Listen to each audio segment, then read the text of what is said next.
y dice de la siguiente manera: y entró Jesús en el templo de Dios y echó fuera a todos los que vendían y compraban en el templo, y volcó las mesas de los cambistas y las sillas de los que vendían palomas, y les dijo: escrito está, mi casa, casa de oración será llamada, mas vosotros la habéis hecho cueva de ladrones.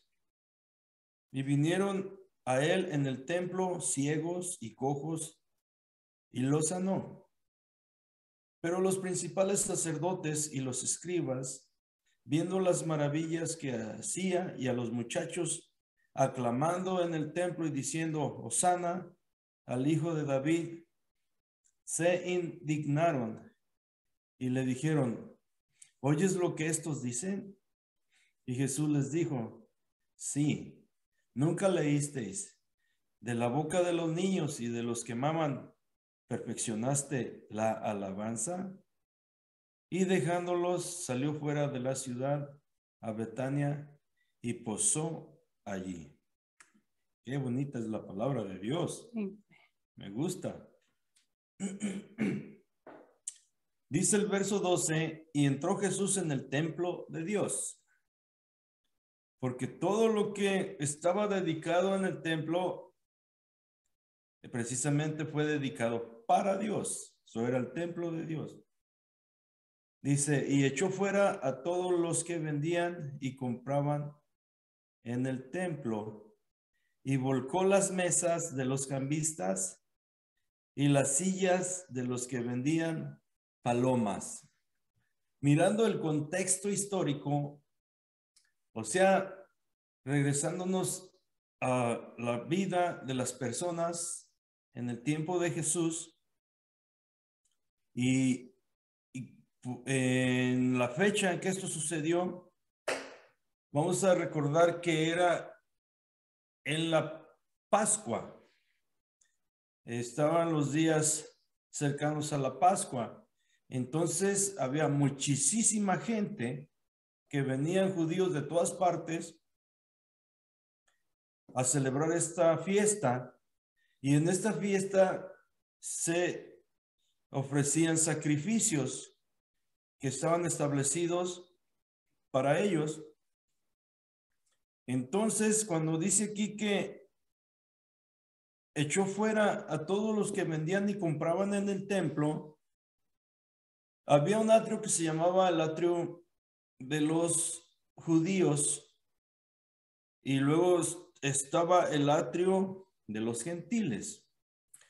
Los gentiles no podían pasar al atrio de los judíos porque estaba un letrero que decía que el que cruzara del templo de los gentiles al templo de los judíos lo hacía bajo pena de muerte. O sea que si alguien que no era judío cruzaba esa línea, entonces iba a ser muerto.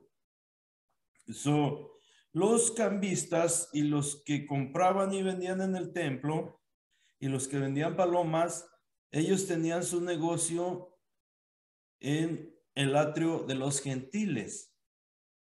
Ahí las gentes venían, y compraban sus animales, ya sea bueyes u ovejas, para comprarlos para el sacrificio. Y también los cambistas tenían sus mesitas, y en esas mesas tenían las monedas que eran solamente aceptadas para comprar el sacrificio y también para dar el rescate, porque todos los judíos hacían un rescate por ellos mismos. Una vez al año pagaban el rescate por sus vidas, porque sí estaba establecido, pero ese rescate que ellos mismos hacían por su vida tenía que ser pagado con una moneda judía que el Señor había establecido allá por medio de Moisés. Entonces, todos ellos estaban aquí haciendo comercio, los que vendían y compraban animales y también los que cambiaban las monedas, porque había Las personas que venían de todas partes venían con monedas griegas, con monedas romanas, con monedas egipcias, con monedas persas, y entonces tenían que ir a los cambistas y cambiar esas monedas por la moneda que se aceptaba nada más en el templo. Y era una discusión, porque todos querían agarrar el mejor precio de cambio y era un alboroto, un ruidajo de palabras. Ahora también los animales que se vendían en el templo, era mucho abuso. Lo vendían a precio al precio que ellos querían, los que compraban, perdón, los que vendían en el templo para el sacrificio. Y también las palomas. Entonces, todo esto era porque el sumo sacerdote, Anás, controlaba el comercio y agarraba mucho de las ganancias eran para él, y los comerciantes también tomaban una parte, pero la mayoría era para Anás y para su familia. Algunos escritos rabinos hablan de el bazar de los hijos de Anás, porque lucraban mucho, abusaban mucho. Si alguien quería llevar su ofrenda, si alguien quería llevar un buey, entonces tenían inspectores que examinaban al buey o un cordero y le decían, no, este no califica para ser sacrificado, pues el pobre tenía que regresarse. Eso le era más fácil comprar de los que ya vendían ahí y le daban un certificado donde el animal ya estaba aprobado. O sea, en otras palabras, era una corrupción tremenda. Estaba feo todo lo que estaba pasando en el templo. Por eso dice que el Señor, cuando entró en el templo, echó fuera a todos los que vendían y compraban en el templo, los sacó para afuera, volcó las mesas de los cambistas y las sillas de los que vendían palomas. Las monedas rodaron y los animalitos también fueron esparcidos, y les dijo, escrito está, mi casa de oración será llamada. Está citando una escritura de Isaías 56:7. Dice, más vosotros la habéis hecho cueva de ladrones. Ahí también cita a Jeremías 7:11. ¿Por qué dice que más vosotros la habéis hecho cueva de ladrones? Por lo mismo, porque todo este comercio era para robar a las gentes que venían. Ya tenían un sistema bien organizado donde la gente decía, no, pues no tiene caso llevar nuestra ofrenda, o ya estaban ellos ajustados a lo que los sumos sacerdotes o los principales sacerdotes ya habían establecido. A este comercio ya les era más fácil, pero en ello los principales sacerdotes, el sumo sacerdote y su familia, eran los que se beneficiaban. Y el Señor no le gustó esto. Por eso dice, escrito está, mi casa de oración será llamada, mas vosotros lo habéis hecho cueva de ladrones. Vamos a hablar un poquito de este templo. El primer santuario fue un tabernáculo construido como una tienda de campaña que acompañó al pueblo de Israel desde Egipto 40 años hasta llegar a Canaán, y en Canaán ya se estableció. Pero el tercer rey de Israel, él construyó un templo muy bonito. Todo el interior era de oro y estaba precioso. Ese templo lo construyó Salomón. que fue el primer templo. Ese primer templo, en tiempos de Babilonia, los babilonios, fue destruido, fue quemado, fue completamente destruido. Pero en los tiempos de Esdras, Zorobabel, por dirección de Zorobabel, cuando regresaron, después de 70 años, en los tiempos de Esdras, por dirección de Zorobabel, se construyó el segundo templo. Pero ya no tenía el esplendor y no era tan grande ni tan bonito como el templo de Salomón, pero sí ya tuvieron su segundo templo.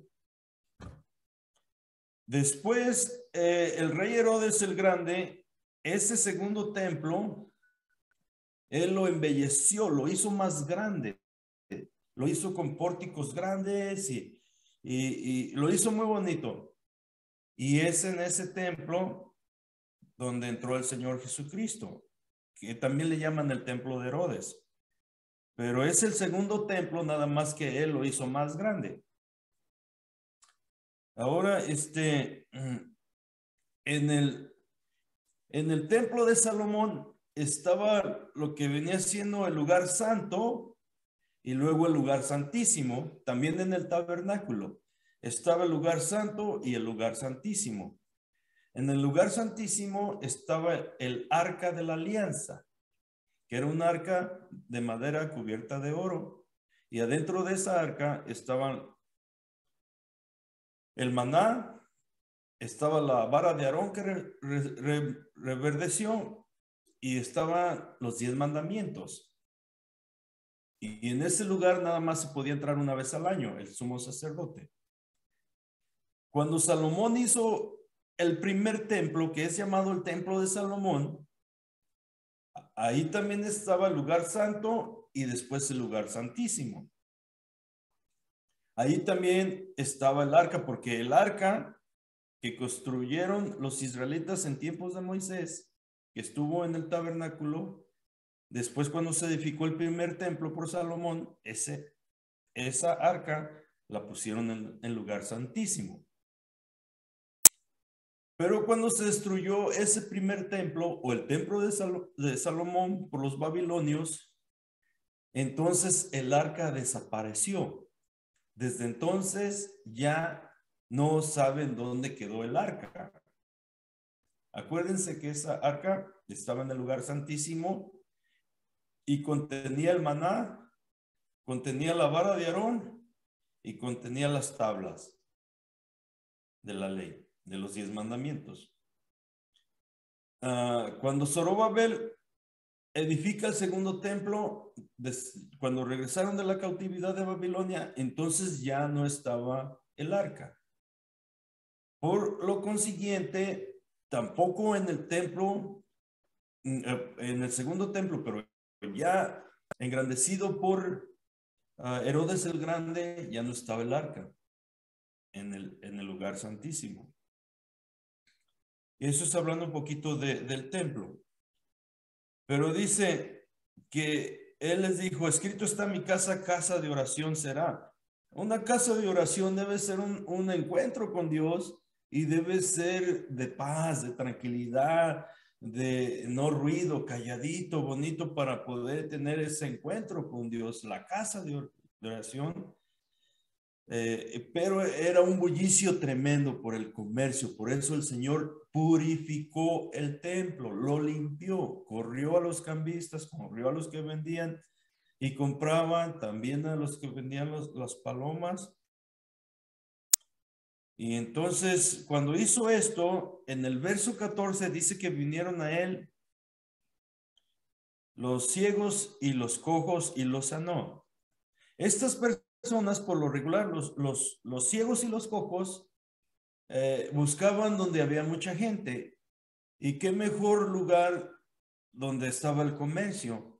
¿Por qué? Porque de esta manera ellos recibían una ayuda, una limosna.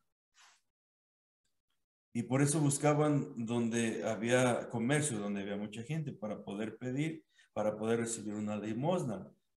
Pero cuando el Señor corrió a todos estos comerciantes, entonces ellos vinieron al Señor Jesucristo y dice que los sanó. Cuando habla aquí el evangelista Mateo de que lo sanó, está diciendo de una de las credenciales del Mesías o de Dios mismo. Porque en Isaías dice, y yo mismo iré, yo mismo que hablo con vosotros estaré y los sanaré. Y entonces la lengua del mudo cantará, el cojo saltará, los ciegos mirarán. Todas estas eran señales del Mesías, de yo mismo, dijo el Señor, yo mismo que hablo con ustedes, estaré con ustedes, habla Isaías. Podemos mirar aquí que está hablando de el Mesías, o sea, de mismo Dios manifestado en carne. Tenemos que entender, hermanos, que Jesucristo es manifestado en carne, es mismo Dios, porque así lo dice la Escritura. Timoteo 3:16, Colosenses, porque en él habita corporalmente toda la plenitud de la deidad. Romanos 9:5, y está hablando que Dios fue manifestado en carne en la persona del Señor Jesucristo. Verso 15, pero los principales sacerdotes y los escribas, viendo las maravillas que hacía y a los muchachos aclamando en el templo y diciendo, Hosana al hijo de David, se indignaron, se ofendieron, les dio envidia, les dio muchos celos porque miraron las maravillas. ¿Cuáles maravillas? Pues que echó fuera a todos estos comerciantes y luego vino la gente que tenía necesidad y los sanó. Todas estas maravillas, y luego también miraron a los muchachos aclamando en el templo y diciendo, gritando, Hosana al hijo de David. Se indignaron por estas tres cosas, porque corrió a los comerciantes, porque sanó a los enfermos, a los ciegos y a los cojos, y porque los niños clamaban, los muchachos clamaban diciendo, Hosana al hijo de David. Eso les ofendió, eso les causó mucha envidia y los indignó. ¿Por qué? Porque cuando dice Hosana al hijo de David, el otra vez hablamos del Salmo 115, Hosana quiere decir, sálvanos ahora. Y entonces le estaban pidiendo que los salvara, los salvara de la opresión romana, pero ya hablamos de eso, que ellos tenían una perspectiva distinta del Mesías, porque el Mesías venía a traer salvación universal a toda la humanidad, pero salvación de la muerte y del pecado. Sin embargo, en la perspectiva mesiánica que ellos tenían, era que los iba a salvar de la opresión del Imperio Romano. Ok, pero ellos se indignaron por esas tres cosas, porque echó fuera a los comerciantes, sanó a los enfermos y los muchachos gritaban, Hosana al hijo de David. Y le dijeron, ¿oyes lo que estos dicen? Y Jesús les dijo, sí. Y les cita el Salmo 8. ¿Nunca leísteis? De la boca de los niños y de los que maman, perfeccionaste la alabanza. Salmo 8:2. Y dejándolos, salió fuera de la ciudad a Betania y posó allí. Ok, miramos de que el Señor, ellos se indignaron, sin embargo el Señor les cita el Salmo 8, porque siempre Él tomaba la escritura para responder a los opositores, a estos hombres que cuando miraron todo esto, entonces hubo pérdida para los principales sacerdotes. Entonces Marcos, cuando vayamos a Marcos, nada más voy a hablar un poquito de lo que escribe Marcos. Dice que desde ese momento ellos buscaron la manera de matarle. Y eso fue uno de los motivos por los cuales buscaron también el matarle. Pero el Señor Jesucristo los dejó y salió fuera de la ciudad y se regresó a Betania y posó allí. ¿Por qué a Betania? Betania estaba cerca, como a 5 kilómetros de Jerusalén. Y en Betania vivían sus amigos, que eran Lázaro, María y Marta. Y cuando él subía del norte de Israel a Jerusalén, entonces él llegaba ahí con ellos y ellos lo hospedaban. Y así fue que cuando terminó todo esto que sucedió el lunes, y ya para cuando cae la tarde, él se regresa a la casa de sus amigos y ahí pasó la noche, ahí descansó. Este es el estudio en esta tarde de Mateo, hermanos, y la hermana Patti va a continuar. Dios les bendiga. Paz de Cristo, hermanos. Le damos gracias a Dios por otro día tan bonito. Y el pastor estaba en Betania y yo me voy a Jericó. Vamos a andar visitando, yéndonos hasta Jerusalén, ¿ok? Bueno, pues vamos a entrar al estudio en el nombre de nuestro Señor Jesucristo y para eso vamos a necesitar Mateo. La escritura está en Mateo 20, 29 al 34 para entrar ya. Y ya vamos en la lección 28. Esta es la lección número 28. El poder del rey. Este es el poder del rey. Gloria a Dios. Al salir ellos de Jericó, les seguía una gran multitud.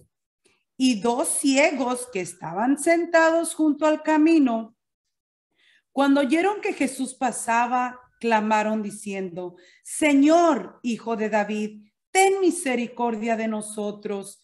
Y la gente les reprendió para que callasen.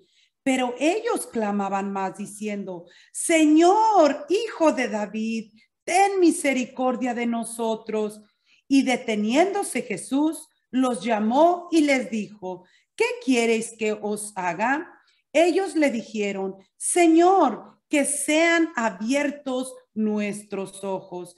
Entonces Jesús, compadecido, les tocó los ojos y enseguida recibieron la vista y le siguieron. Qué bonita la palabra de Dios, porque se entrelaza con la enseñanza que nuestro pastor acaba de dar, porque estos ciegos eran los que también estaban con la multitud que él acaba de decir, que clamaban: Hosana al Hijo de David, ¿verdad? Porque ellos hacen esa exclamación también para que lo sanara. Pues ellos también ya después andaban ahí en esa multitud que el pastor nos está enseñando. Bueno, con el siguiente versículo se alcanza la sexta división general del Evangelio según Mateo, en la que se hace la presentación del rey en la etapa final de su ministerio. Ya estamos casi por finalizar. Este relato tiene lugar en el trayecto hacia Jerusalén, como estaba diciendo el pastor. Está de subida, iban para Jerusalén, en el paso por la ciudad de Jericó. ¿Ok? Iban a la ciudad de Jericó, pero en el versículo 29 dice que al salir ellos de Jericó, les seguía una gran multitud. El camino hacia Jerusalén, desde el lado oriental del Jordán, pasaba por la ciudad de Jericó. La ciudad de Jericó es una de las más antiguas de la historia humana. Había sido la primera conquista de Josué en la tierra de Canaán. Los peregrinos solían hacer un alto en esa ciudad para reponer fuerzas, ya que Jerusalén estaba distante de allá como un día de camino. Como se acuerdan que el pastor nos acaba de enseñar que todos los judíos hacían peregrinación, iban caminando a ofrecer la Pascua, ofrecer sacrificio, a celebrar la Pascua y a ofrecer sacrificio a Jerusalén, pues estaba cerca la Pascua, ¿verdad? Entonces ellos iban en peregrinación porque era tiempo de subir a Jerusalén. Y era también lo que el pastor nos acaba de explicar y cómo se entrelaza tan bonita la palabra de Dios. A Jerusalén acudían los peregrinos a celebrar la Pascua. Luego en el versículo 30 nos dice, y dos ciegos que estaban sentados junto al camino, cuando oyeron que Jesús pasaba, clamaron diciendo, Señor, Hijo de David, ten misericordia de nosotros. Mateo y Marcos hacen referencia que Jesucristo que lo sanó a la salida, pero Lucas dice que a la entrada. Pero Lucas dice que a la entrada sanó a un ciego y ellos están explicando, ¿verdad? Que dos ciegos. Pero aquí no es si sanó o no sanó, si lo sanó en la salida o en la entrada. Aquí es que hizo Dios un gran milagro. No hizo uno, hizo dos grandes milagros, ¿verdad? Bueno, pues el interés de Jesús estaba siempre centrado en hacer bien y favorecer a los necesitados. Y así es nuestro Señor Jesucristo. Él siempre está compasivo y con esa compasión que lo hace ser Dios sobre todas las cosas, ¿verdad? Que lo hace ser el gran Dios poderoso, porque es compasivo a la necesidad. Y cuando la gente clama a Él, como lo hicieron estos dos ciegos que estaban clamándole a Jesús, en medio del bullicio que un gentío producía, se alzó la voz de los dos ciegos que gritaban y pidiéndole compasión. Ellos estaban gritándole. Imagínense, era un bullicio de personas, porque el pastor nos acaba de explicar, eran como 3,000, ¿cuánto dijo pastor de personas? Una gran multitud, dice la palabra de Dios, ¿verdad? Hasta 2 millones. Hasta 2 millones. Imagínense el bullicio que era hasta 2 millones de personas. Imagínense los gritos de ellos, ¿verdad?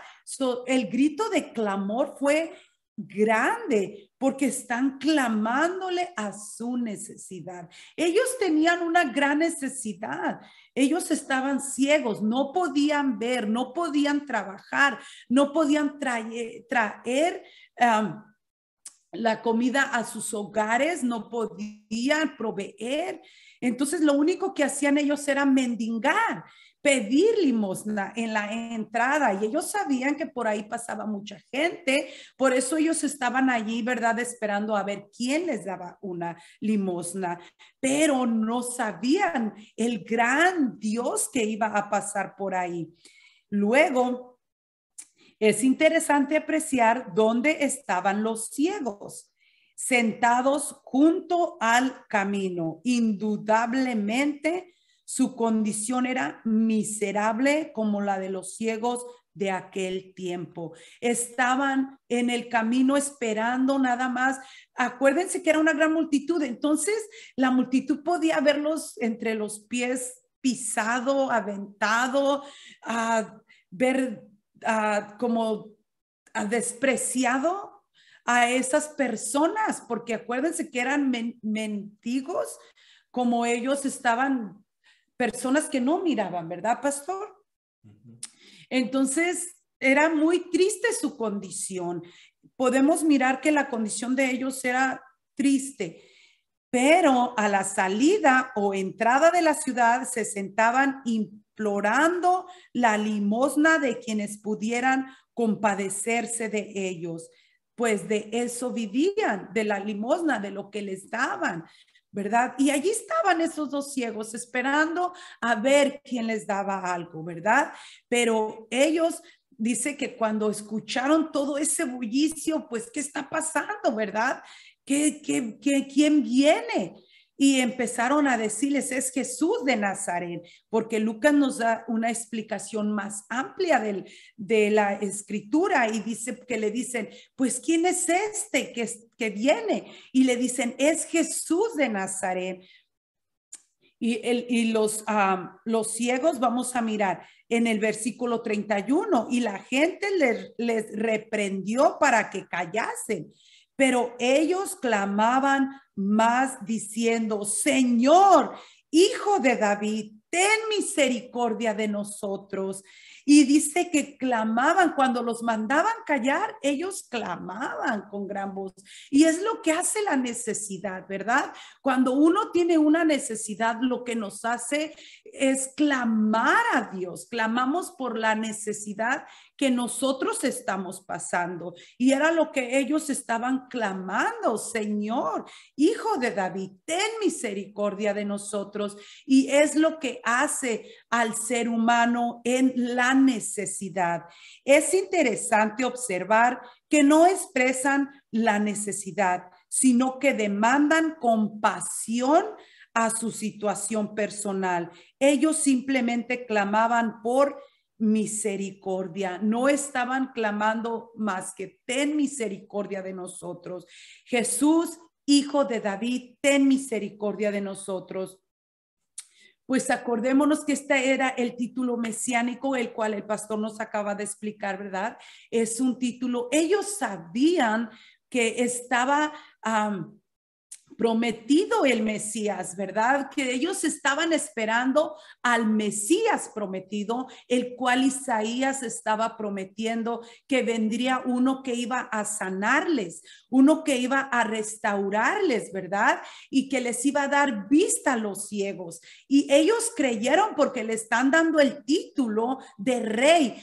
Jesús, hijo de David, descendiente de David. Ellos sabían que era el rey del cielo, el rey del universo, el rey que todo lo puede. Y por eso le están pidiendo, ten misericordia de mí. No están diciendo, recíbenos la vista porque está escrito y así. No están demandando. Ellos están diciendo, ten compasión de nosotros, ¿verdad? Ellos piden compasión y es lo que nosotros debemos de pedir. Ten compasión de nosotros. Muchas personas dicen, pero es que no viene Dios a responder a nuestra necesidad, ¿verdad? Pero cuando nosotros clamamos de todo corazón y aprendemos cómo clamarle a Dios, Dios viene a nuestro auxilio, claro que sí, pero la oración insistente se convierte en una lucha del alma. Si yo oro constantemente, fervientemente, con todo mi corazón, con toda mi mente, con todas mis fuerzas, yo sé que mi oración va a ser escuchada en el cielo y Dios va a responder a mi clamor, porque yo le voy a decir, ¿verdad? Como le dijeron estos ciegos, Jesús, ten misericordia, ¿verdad? Y es lo único que le estaban pidiendo, ten compasión. Mira que estamos ciegos, ¿verdad? Y la multitud nos aprieta, nos oprime y estamos sufriendo. Y era lo que estaban diciendo ellos. Ten compasión de nuestra necesidad. Jesús había enseñado a pedir, buscar y a llamar para ser atendidos. Y eso lo miramos en Mateo 7:7-8. Pedid y se os dará. Buscad y hallaréis. Llamad y se os abrirá. Porque todo aquel que pide, recibe. Y el que busca, halla. Y el que llama, se le abrirá. Así es nuestro Señor Jesucristo. Tú necesitas, toca su corazón, tócale, Jesús. Ten misericordia a mi necesidad, porque es lo que a mí me hace clamar, que si yo necesito, yo estoy clamándole a Dios y Él viene a mi socorro, ¿verdad? Porque el que hace milagros todavía lo sigue haciendo. El que hizo milagros en este tiempo lo sigue haciendo aún en este tiempo, ¿verdad? Pedid y se os dará. Si yo pido, se me va a dar a lo que yo pida, porque es el mismo Dios. Jesucristo es el mismo Dios de ayer, de hoy y para siempre. Es precisa la insistencia para quien ora se dé cuenta de cuánto necesita, ¿verdad? Es muy importante estar insistiéndole a Dios y decir, Señor, ten misericordia de lo que estoy padeciendo, ¿verdad? De lo que estoy necesitando. Y así como estos ciegos no dejaron de gritar, ellos gritaban más fuerte. Dice que los callaban, cállense, no griten. Y dice que gritaron con más fuerza, Jesús, Hijo de David, ten misericordia de mí. Y es lo que nos hace gritar a nosotros también. Jesús, Hijo de David, ten misericordia de nosotros. Ellos piden compasión y Dios les devolverá la vista. Siempre Dios hace las cosas mucho más grandes de lo que podemos pedir y pensar. Porque nosotros pedimos una cosa, pero Dios lo hace más grande de lo que pedimos. Fíjense, les voy a decir un corto testimonio. Mi nietecito Tobías, él se quemó con una pinza del pelo para hacerse rizos en el pelo. Y toda su piel de su brazo se le chamuscó y le quedó un hoyo en su brazo. Y como estaba a mi cuidado, mi hija me lo había dejado a mi cuidado y ella se había ido a una cita del doctor. Y esa vez, cuando el niño se quemó, pues mi reacción es pues la sangre de Cristo, la sangre de Cristo. Y yo le miré el hoyo, no sabía yo qué hacer. Cuando mi hija llegó, yo estaba llorando y diciéndole, perdóname, se quemó, fue mi error, fue muy rápido, no me fijé y fue algo muy rápido que aconteció. Entonces yo le decía al Señor, por favor, quítale el dolor, porque yo sé que es fuerte su dolor del niño, ¿verdad? Y lo llevó mi hija rápido a emergencias. En emergencias lo vendaron, le pusieron unas gasas, una venda, y el niño duró así como unos 3 días, porque esas vendas se las ponen con antibiótico. Y cuando le destaparon, fue con el doctor, le destapan la herida, se le miraba prácticamente el hoyo que llegaba hasta el hueso. Y para mí era que me dolía el corazón tremendamente. Primero porque me sentía culpable y comencé yo a clamarle al Señor, ¿verdad? Porque yo me sentía culpable y a mi hija yo la miraba sufrir al niño, y para mí fue algo muy triste. Y comencé a pedirle a Dios, comencé a suplicarle, comencé a clamar a Cristo y empecé a decir, Jesús, ten misericordia. Y comencé a clamarle. Entonces le hicieron una cita porque le iban a quitar parte de su cuerpo, de carne de otra parte de su cuerpo para ponérsela. Le iban a hacer injerto, ¿verdad? Injerto, pastor. De su propio cuerpo. De su propio cuerpo le iban a injertar carne. Y yo dije, no, yo creo en los milagros, porque ese martes, el pastor había enseñado de los milagros que Jesús hacía. Y yo me agarré de la palabra de Dios y yo dije, Señor, yo me agarro de tu palabra, porque dice tu palabra que tú haces y hacías los milagros. Y yo empecé a clamar, hermanos, por un milagro. Y yo le dije al Señor, Señor, ten compasión de mí, ten compasión de mi sufrimiento. Y comencé a clamar al Señor Jesucristo con todo mi corazón y con toda mi alma y con todas mis fuerzas. Y le empecé a clamar, Jesús, haz un milagro. Yo creo en los milagros, yo creo en tu poder divino. Y comencé a clamar y comencé a clamar. Y mi clamor llegó delante de su presencia, y el Señor me enseñó en mi corazón que Él le iba a dar una piel nueva. Y cuando lo llevamos al hospital donde ya le iban a hacer el injerto, la doctora y todas las enfermeras llegaron al cuarto y el Señor me decía, primero que le quiten la venda antes que le pongan la anestesia. Y le dije a mi hija, ponle que le quiten la venda antes de que le pongan la anestesia. Y dijo la doctora, no, él ya va derecho al cuarto de quirófano, ¿verdad? Al quirófano.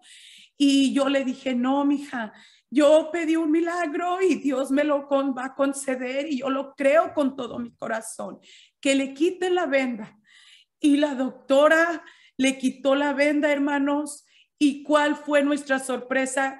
Que la piel estaba como si nada le había pasado. El Señor le dio la piel nueva, lo restauró. El niño estaba como si nunca se había quemado el hoyo, ni cicatriz le quedó al niño. Yo comencé a brincar en el cuarto y a clamar, gloria a Dios, gloria a Dios, gloria a Dios. Y la doctora junto conmigo decía, thank you, Jesus, thank you, Jesus.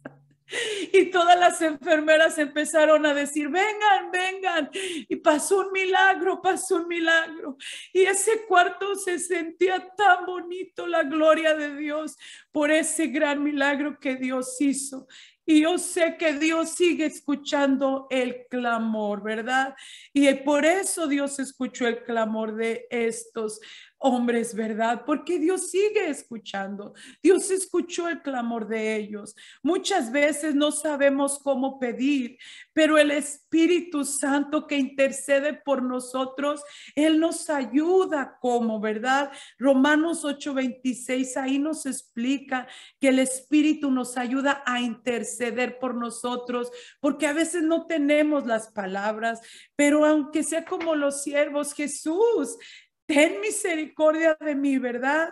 El hijo de David estaba proféticamente anunciado como el que sanaría y bendeciría. Por tanto, ellos confiaban en que recibiría la vista. Y aquí me enseña que ellos estaban familiarizados con Jesús. Ellos lo creyeron que Él era el Mesías. Muchas veces creemos mentalmente que Cristo es poderoso y que lo va a hacer, pero hemos de reconocerlo en la prueba, en la lucha. De veras, cuando lo necesitamos, allí es. Cuando lo tenemos que creer con todo nuestro corazón, es cuando allí es. Cuando debemos de clamar y creerlo, que Él lo va a hacer, porque Él lo hará y porque su oído está atento al clamor de la necesidad, ¿verdad? En el versículo 32 dice, y deteniéndose Jesús los llamó y les dijo, ¿qué queréis que os haga? La razón para que Jesús los llamase era la misericordia. Los ciegos habían apelado a ella y esa misma compasión hizo que Jesús detuviera la marcha y los llamara. La compasión hizo que llamara a esos dos ciegos y les dijera, ¿qué quieren que os haga? ¿Qué quieren que yo haga por ustedes? No es que la oración traiga el favor de Dios, sino que eleva al creyente hasta el trono de la gracia, en donde puede encontrar todo el socorro para lo que necesita. La hipocresía y el pecado cierran el paso a la comunión con Dios. Dios conoce los corazones, Él los prueba, Él sabe el corazón de la persona. A veces la persona quiere ver un milagro, pero si la persona es hipócrita, si la persona no cree, ¿por qué quiere ver un milagro si no cree? Los milagros vienen cuando tú clamas de todo corazón, cuando tú gimes delante de Dios y de su presencia. Y es cuando viene tu milagro. Por tanto, es necesario la sinceridad de corazón, de todo corazón pedirle a Dios que Él lo hará y esperar que Él lo va a hacer. En el verso 33 dice, ellos le dijeron, Señor, que sean abiertos nuestros ojos. La petición de los ciegos se expresa en forma concreta. Tan solo querían que sus ojos cerrados a la visión fuesen abiertos. El conocimiento pleno requiere una operación de iluminación espiritual. La iluminación espiritual es necesaria desde el inicio del proceso de la salvación para el pecador. Que el ciego espiritualmente venga a la luz. Y es lo que Dios quiere. Lo que Dios quiere y Él vino a hacer es a salvar a la humanidad, a que todos esos ciegos espirituales puedan ver la luz de Dios, que puedan ver, ¿verdad?, las maravillas de Dios.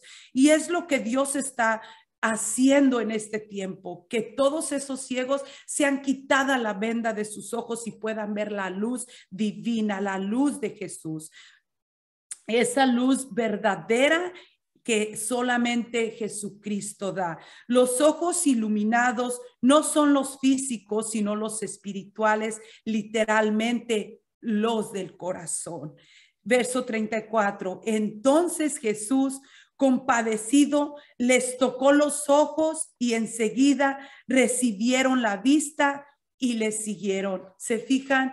No es como las otras sanidades que él decía y se hacía.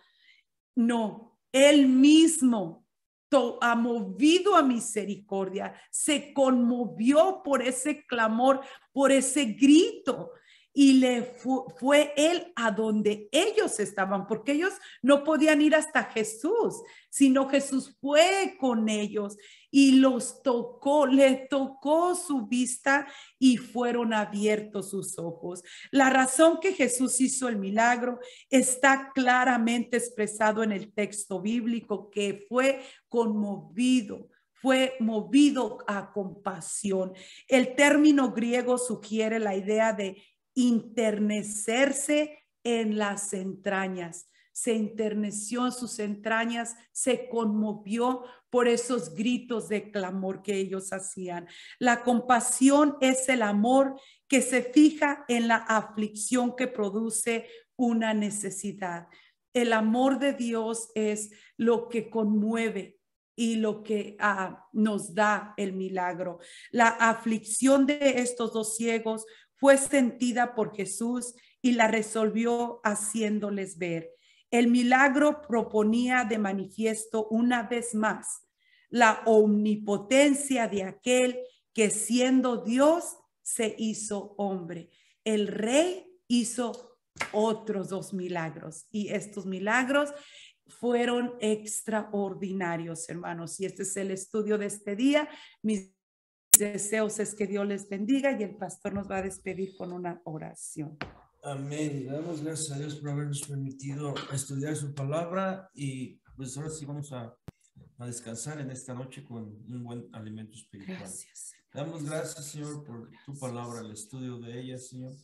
Te pedimos que la grabes en nuestro corazón, que aumentes nuestra fe, Señor, que aumentes, Señor, también el deseo de servirte, de ayudar en todo tu obra para que siga adelante fuerte, Señor, sanando a los ciegos espirituales, a los sordos espirituales y también a los enfermos físicamente. Creemos en ti, creemos en tu poder, en tu palabra, en el nombre precioso de Jesús. Dios les bendiga, hermano.